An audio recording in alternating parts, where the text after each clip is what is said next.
The President of the United States, his feelings are hurt. He is hurt because some have suggested that he doesn't love Israel and he's not looking out for Israel's best interests. And yet, when you look at the history of how this president has negotiated with Iran, which wants nukes, and Israel doesn't want them to get it, you realize we can understand why a lot of people would think that the president is not sympathetic to Israel. If you look at the screen right here, we'll go through a little history here. November of 2011, remember he was caught in the open mic with Sarkozy sort of snubbing Netanyahu then, and then on September in 2012, he refused to meet during Netanyahu's UN visit. He was busy. Too busy. Had something else on the plate there. And in 2014, remember someone in the administration, unnamed official, calling... In the Atlantic. Yeah, calling Netanyahu chicken, you-know-what. Salad? That didn't go over pretty well.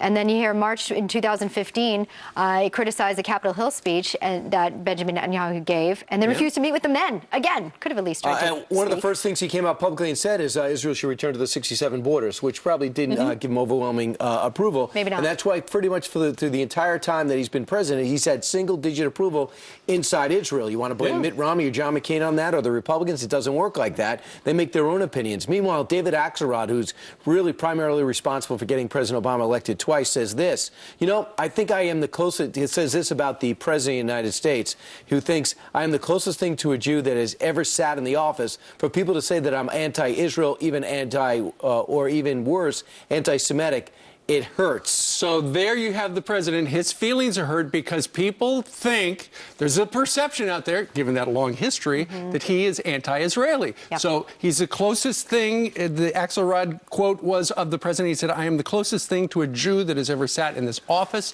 Mark Thiessen, who wrote words for President George Bush, had this observation about Obama being the first Jewish president.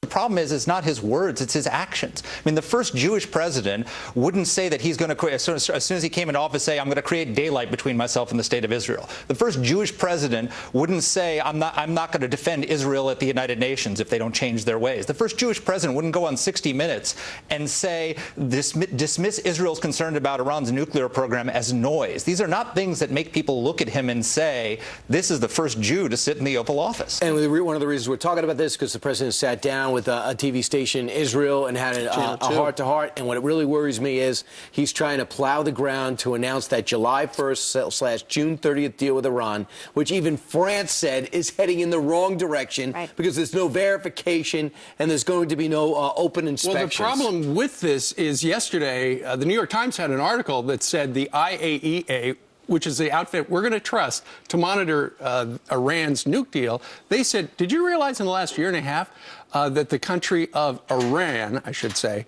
has increased their nuke stockpile by 20%? And yesterday, Marie Harf was asked about it, and she goes, yeah, we're perplexed. That's not true. Well, it's coming from the people we're going to trust to monitor Iran.